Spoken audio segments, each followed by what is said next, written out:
Welcome to Tales of Desron, the place where shadows breathe and nightmares whisper their secrets. I'm your host, Desron, and here we don't just tell scary stories, we invite them in. The whispers you hear, they aren't just stories, they're echoes of things that linger in the dark. Here, fear isn't a guest, it's the host. The darkness isn't empty, it's alive. And once you step in, it remembers your name. So, are you ready to step into the dark? Because the dark is ready for you. The Echo in room 303. Every town has a place that no one talks about. For this town, that place was the Grayson Hotel. Once a bustling stopover for weary travelers, now it was a skeleton of its former self. Faded wallpaper peeled like dead skin, and the halls held more shadows than light. But the stories that haunted it weren't just rumors, especially the ones about room 303. On a cold November night, David Hensley, a traveling salesman, found himself stranded in town.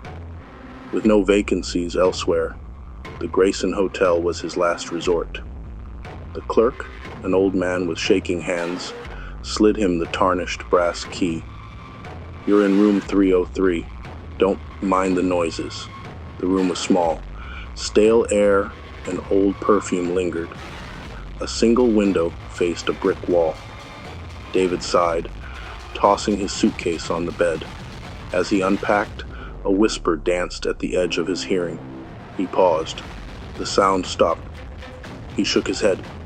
"Get a grip, Dave. Just the wind." But the Grayson had no wind, no open windows, only silence and secrets. A sudden knock broke the stillness.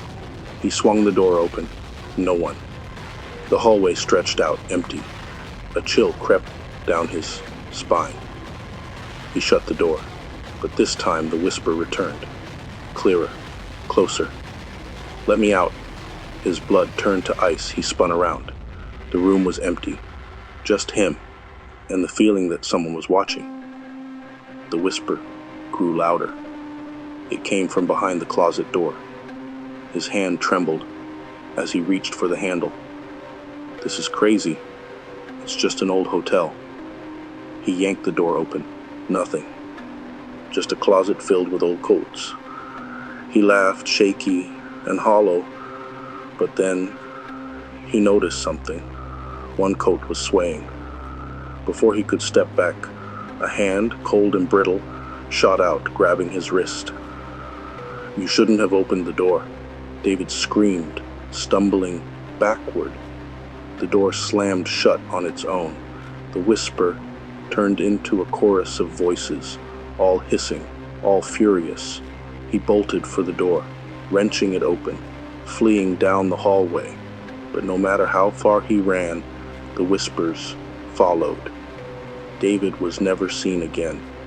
The only trace of him was a suitcase left behind in room 303, and the whisper that still lingers. "Let me out."